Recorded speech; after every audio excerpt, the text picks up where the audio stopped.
23 तारीख के दिन परिणाम के रूप में पद्माकर जी जीत के जाएंगे और महाराष्ट्र की विधानसभा में यह आवाज गूंजेगी, मुझे आज महसूस हो रहा है। आज हमारे उन महापुरुषों को नमन करना चाहूंगा जिन महापुरुषों ने अंग्रेजों से, राजा रजवाड़ों से, मुगलों से लड़के हमारे देश को आजाद कराया और इस पांडाल में जो हमारा मूल बीज है इस देश का, उसको सुरक्षित रखा। इन महापुरुषों के क्रम में बिरसा मुंडा जी को नमन, ख्वाजा नायक जी को नमन और संविधान निर्माता भीमराव अम्बेडकर जी को नमन।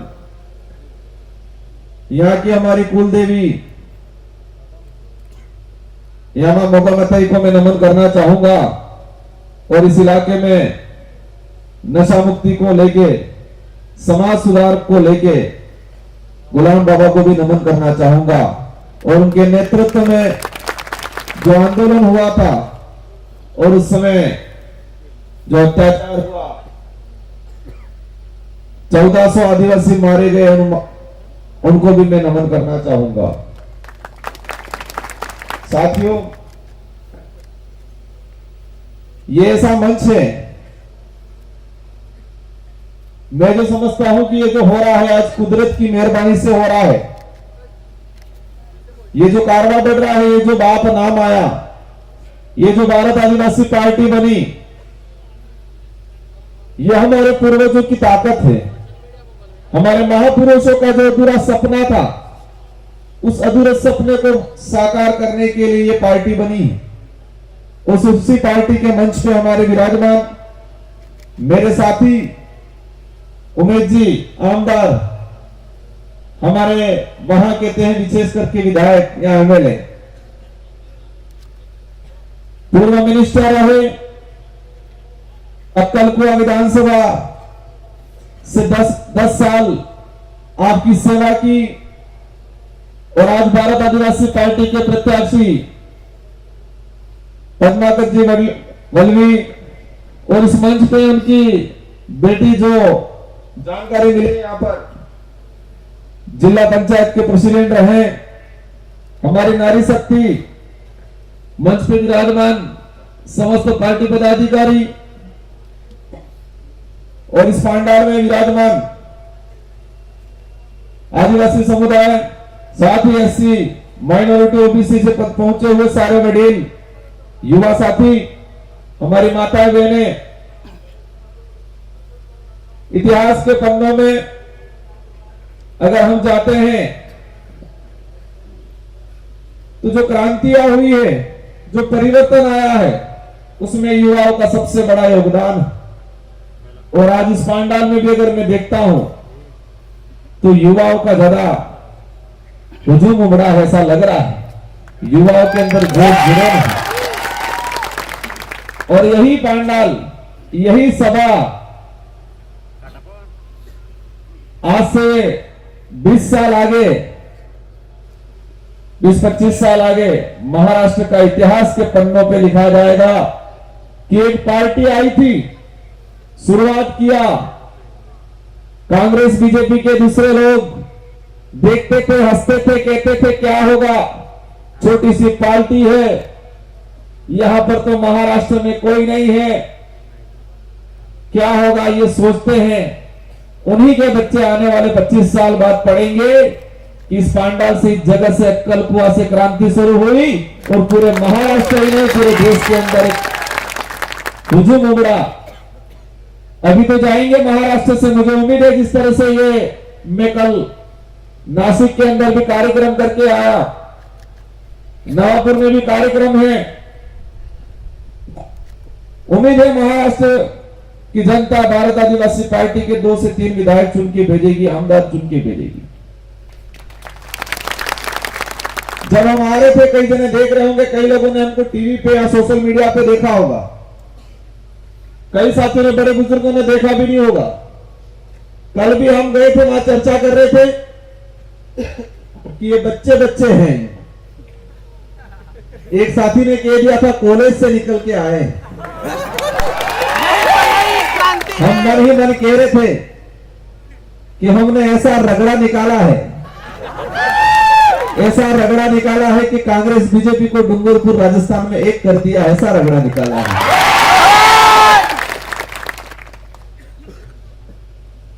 उम्र कम है, शरीर भी कम है, लेकिन तजुर्बा और हौसला बहुत शानदार जोरदार वाला है। और ये ठान के आए हैं कि ये तो शुरुआत है, ये तो शुरुआत है।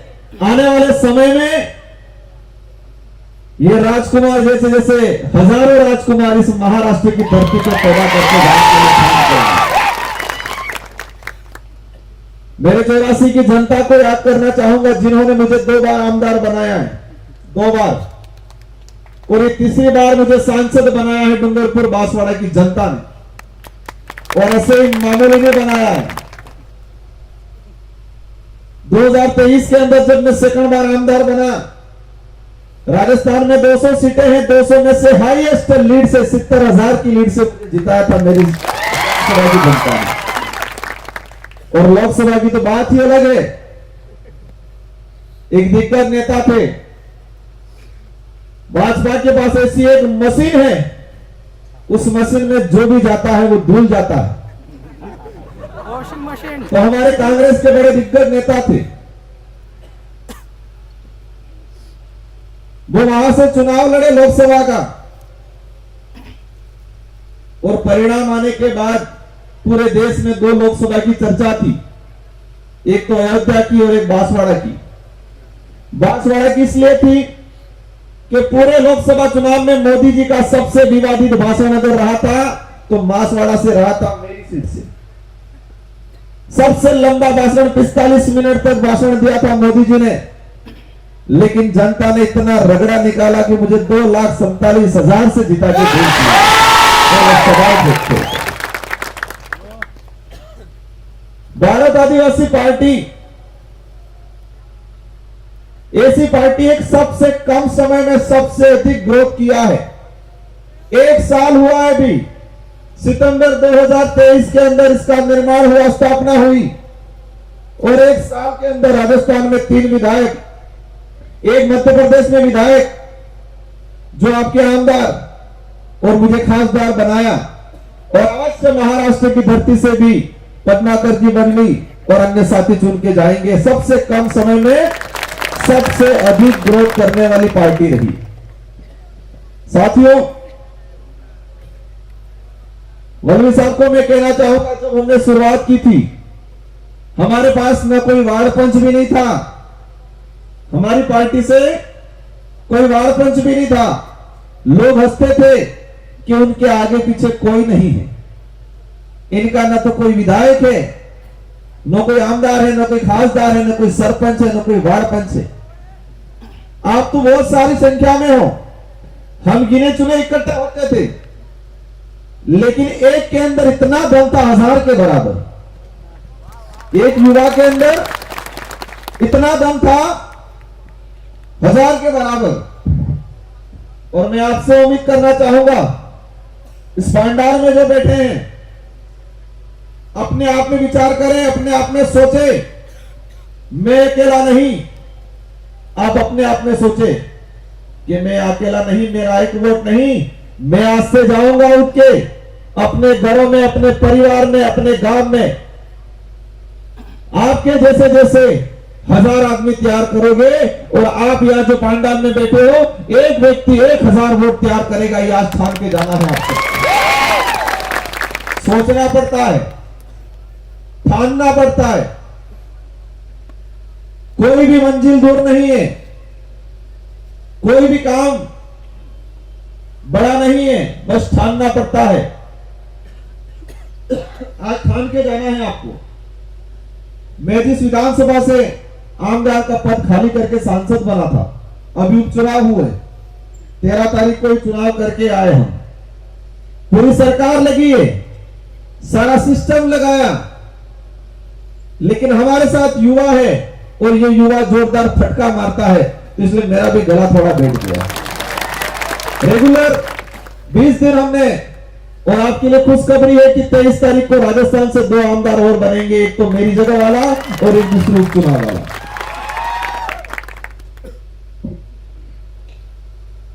अब मैं आपका जो प्रतिनिधित्व करने वाले पन्नाकर जी उन पे आता हूं। उनका मैंने सुना जब महाराष्ट्र के अंदर कई उम्मीदवार दावेदारी के लिए आ रहे थे,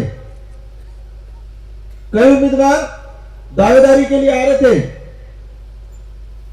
और जब इनका नाम सामने आया, हमारा एक ही लक्ष्य था कि हम सीधे 2 उतारे 4 उतारे, लेकिन अच्छे और टिकाऊ लोग होने चाहिए, ये लक्ष्य था हमारा।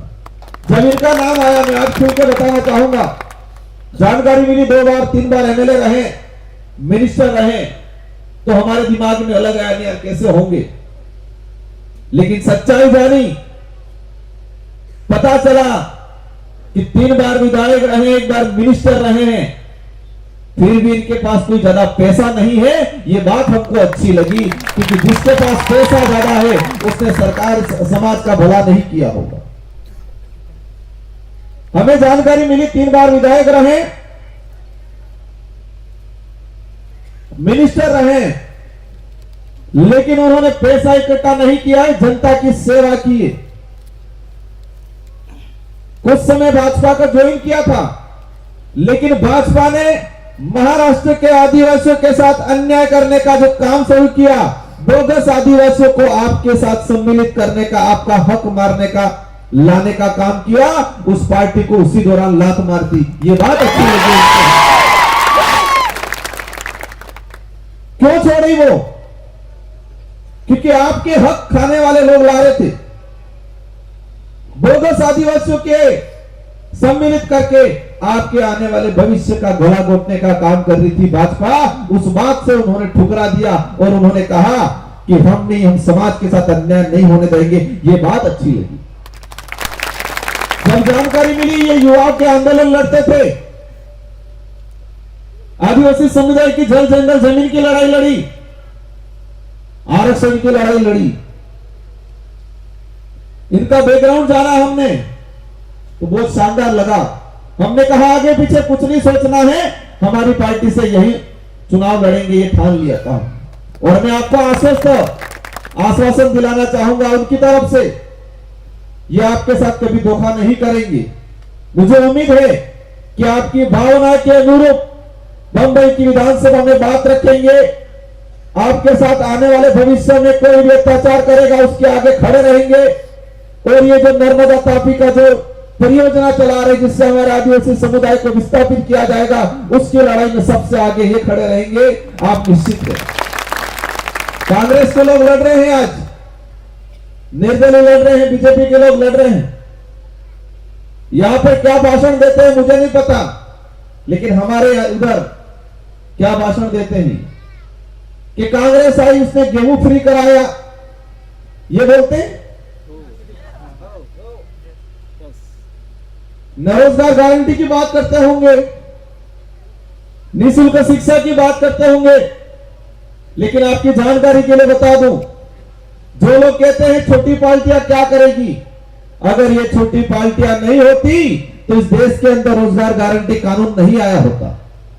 ये कांग्रेस अपनी इच्छा से नहीं लाई है ये कानून। छोटी पार्टियां नहीं होती तो इस देश के अंदर खाद्य सुरक्षा अधिनियम कानून नहीं आया होता।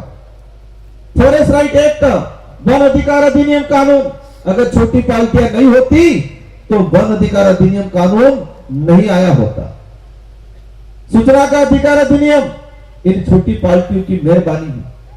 कांग्रेस इसके नाम से वोट मांगती है, लेकिन आपकी जानकारी में होगा पहली यूपी की सरकार बनी, मनमोहन जी प्रधानमंत्री बने, 17 से 18 पार्टियों ने मिलकर बनाया। और छोटी पार्टियों ने कहा सोनिया गांधी जी को, अगर आप देश के अंदर रोजगार गारंटी कानून लाओगे, आप देश के अंदर खाद्य सुरक्षा अधिनियम लाओगे, देश के अंदर जो आदिवासी समुदाय वन विभाग में रह रहा है उसको फॉरेस्ट राइट एक्ट का अधिकार दोगे तो हम समर्थन देंगे। उस समय उन्होंने कहा मजबूरी बनी, कहा बिल्कुल हम करेंगे। अगर कांग्रेस फुल फ्रेश होती तो ये कानून नहीं आए होते, हमारे भाइयों को अधिकार नहीं मिले होते। आज उनके नाम से वोट लेते हैं ये लोग, बात करते हैं संविधान बचाने की। अब जरूरत पड़ी, लेकिन जब वास्तविकता थी, जब संविधान पे और आदिवासियों के अधिकार की बात आती है, जब 5वीं अनुसूची को धरातल पे लागू करने की बात आती है, पैसा एक्ट को धरातल पे लागू करने की बात आती है, कांग्रेस मौन हो जाती है। बीजेपी जिस तरह से आज देश में माहौल बना रही है, और महाराष्ट्र की तो बात ही अलग है। महाराष्ट्र को आर्थिक राजधानी कहा जाता है। क्या कहा जाता है? आर्थिक राजधानी। आर्थिक राजधानी मतलब देश में सबसे अधिक पैसा अगर किसी सरकार के पास होता है तो महाराष्ट्र की सरकार। लेकिन महाराष्ट्र का आदिवासी समुदाय, इससे दलित समुदाय आज भी शिक्षा से दर दर भटके खा रहा, शिक्षा से वंचित है। कई ऐसे परिवार हैं जो उनको 2 वक्त की रोटी नहीं मिल रही है और कह रहे हैं महाराष्ट्र आर्थिक राजधानी। और इस आर्थिक राजधानी का उपयोग क्या किया जा रहा है? सरकारों को तोड़ने में किया जाता है। वही किया जाता है कि लोगों को मजबूर किया जाता है, विधायकों को डराया धमकाया जाता है, आमदारों को डराया धमकाया जाता है। तो महाराष्ट्र में इतना तोड़फोड़ हो गया, कोई समझ में नहीं आ रहा किधर क्या हो रहा है। लेकिन इनको एहसास कराना है कि सरकार को जनता बनाती है और ये जनता पांडाल में बैठी हुई है। तो अक्कलकुआ की विधानसभा का निर्णय ये जनता करेगी, न कि पैसे वाले करेंगे, न बड़े पद वाले करेंगे, जनता करेगी। आपको समझना होगा, जो विधायक या जो आमदार उम्मीदवार अगर पैसा बांटता है, दारू बांटता है, आपको प्रलोभन देता है, लालच देता है, समझ लेना आपके भविष्य का सबसे बड़ा दुश्मन वही है। आपके आने वाली पीढ़ी का सबसे बड़ा दुश्मन वही है जो चुनाव में पैसा बांटने की बात करता है। दम पैसे के दम पे मैदान में आए हैं, वो समझ लेना आपके भविष्य का सबसे बड़ा दुश्मन वही है। आपके घर जंगल जमीन को बेचने का काम करेंगे। आपके रिजर्वेशन पे अटैक आएगा तब नहीं बोलेंगे, क्योंकि उनके दिमाग में ये रहेगा पैसा दिया है। क्योंकि साथियों, हमने राजस्थान में एक नारा लगाया है, अगर जबरदस्ती देते हैं तो ले लेना, लेकिन वोट मत देना। जबरदस्ती देते हैं तो ले लेना, लेकिन वोट नहीं देना है। कह देना है ये तो ब्याज आया है, मूलधन तो बाकी है। मूलधन तो पद्माकर जी को, ये तो ब्याज आया है और मूलधन तो पद्माकर जी को जिता के बंबई में भेजेंगे, तब वसूल करेंगे मूलधन। तो ये कहना है। आज आप सब देखते होंगे क्या हाल हो रहे हैं देश के। भाजपा कह रही है देश को हम आगे ले जा रहे हैं, विश्व गुरु बना रहे हैं। अच्छी बात है, हमारा देश विश्व में एक सर्वोच्च स्थान पे होना चाहिए, क्योंकि हमारा देश हम भी चाहते हैं। लेकिन विदेश की सारी कंपनियों को बुला बुला के हमारा जो ट्राइबल इलाके की जो जमीनें हैं उसकी सर्वे कराई जा रही है। आज देश में कितना आदिवासी है वो सर्वे नहीं करा रहे हैं ये लोग। 2011 के बाद से आज तक जनगणना नहीं की। अंग्रेज भी उनसे ठीक थे, अंग्रेज भी हर 10 साल में सर्वे कराते थे, लेकिन उन्होंने सर्वे नहीं कराई। आज इन पहाड़ों में कहां पर बॉक्साइड है, कहां पर सोना है, कहां पर लोहा है, कहां पर तेल निकल रहा है, यह सर्वे कराई जा रही है। लेकिन इस देश का आदिवासी कितना है वो सर्वे कराने की बात आती है, बीजेपी मुंह पे पट्टी लगा देती है। समझ लो कि जो हमारी गणना के विरोध में है, जो हमारी अलग से एक आइडेंटिटी, आदिवासी के अलग से आइडेंटिटी देने, अलग से कॉलम देने के विरोध में है, वो समझ लेना वो आने वाले भविष्य को खत्म करेंगी, हमारी पहचान को खत्म करेंगी। जंगल में जानवर कितने हैं उसकी सर्वे हो जाती है, लेकिन इस देश में कितना समुदाय कितना है उसकी सर्वे नहीं होगी। ट्राइबल का फंड कैसे आएगा सेंट्रल से? महाराष्ट्र में कितनी पॉपुलेशन है ओरिजिनल, उसके अलग से कॉलम बनना चाहिए। मैं उस बात पे ज्यादा नहीं जाना चाहूंगा, लेकिन मुझे जानकारी में आया कि महाराष्ट्र का ट्राइबल का जो फंड था, ट्राइबल डिपार्टमेंट का फंड, उसको उपयोग में नहीं किया गया, उसको दूसरी स्कीम में लगाया गया। लाडली बहन, आदिवासियों का पैसा दूसरी योजना में लगाया गया और हमारी बहन बेटियां बैठी हुई है यहां। आपको ठगने के लिए बाबे आए हैं, आप ध्यान रखना। आपको ठगने के लिए बाबे आए हैं और कुछ तो मामा बन के भी आए हैं, ध्यान रखना। ये मामा कौन से मामा हो सकते? मैं ज्यादा कथा तो नहीं पढ़ता हूं, लेकिन किसी एक कथा में है कोई मामा कंस मामा करके, तो ध्यान रखना, लाडली बहना करके पुकार रहे हैं आपको ये लोग, वो आपको ठगने वाले बाबा हैं। उस लाडली बहना को मैंने 1 साल पहले मध्य प्रदेश में देखा था। 1 साल पहले मध्य प्रदेश में लाडली बहना को देखा था। बेचारी लाडली बहना मध्य प्रदेश में खत्म हो गई, वो लाडली बहना अब महाराष्ट्र में लेके आ गए हैं।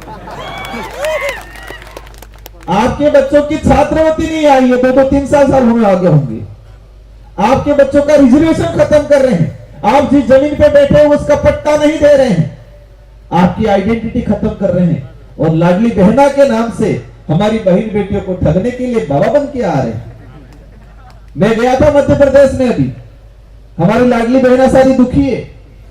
बेचारी के खाते में चुनाव से पहले तो 3 महीने तक तो पैसा आया, चुनाव जैसे हुआ पैसा खाता बंद, और लाडली बहना आ गई महाराष्ट्र में। ध्यान रखना, ये ठगने वाले बाबा हैं। इस देश को ठगा है जोरदार तरीके से, और लाडली बहना के नाम से कह देना हमें वो नहीं मिले चले, हमें हमारे बच्चों को अच्छी शिक्षा मिलनी चाहिए। जब हम हॉस्पिटल में जाती है तो हमको अच्छी दवाई होनी चाहिए, हमको रिजर्वेशन मिलना चाहिए, हमको जमीन का पट्टा मिलना चाहिए, जिस जमीन पे जितना हमारा कब्जा है वो मालिकाना हक मिलना चाहिए। ये लड़ाई है हमारी। सच्चाई पता करना, मध्य प्रदेश ज्यादा दूर नहीं है। मध्य प्रदेश की सारी लाडली बहना दुखी है। आज कहती है मामा जी ने बहुत ठगा हमको, मामा बन के बाबाओं ने बहुत ठगा, खाते में पैसा नहीं आ रहा। अभी तो आपको चुनाव के लिए डालेंगे, मैसेज आएगा हमारी लाडली बहना नहीं ठगना है। हमको सावधान हो जाना है, इस बार सतर्क हो जाना है, और महाराष्ट्र की धरती पर नई क्रांति लानी है। भारत आदिवासी पार्टी वो पार्टी है जो आपके भविष्य का निर्माण करेगी, आने वाली पीढ़ी का निर्माण करेगी, आने वाली पीढ़ी को सुरक्षा कवच के रूप में काम करेगी। ये पार्टी सत्ता की भूखी नहीं है, ये पार्टी स्वाभिमान की लड़ाई लड़ने वाली पार्टी है। वो लोग सत्ता के भूखे लोग हैं। ये पार्टी आपके भविष्य में आपके बच्चों की रक्षा करेगी। रिजर्वेशन के संविधान के जितने जो हमारे हित में प्रावधान है उनकी रक्षा करके धरातल पे इंप्लीमेंट कराने का काम करेगी। आज जब भी बात आती है, बीजेपी के कई लोगों ने खुला बोला है कि आरक्षण खत्म करेंगे, आरक्षण खत्म करने की बात आती है वो लोग जोर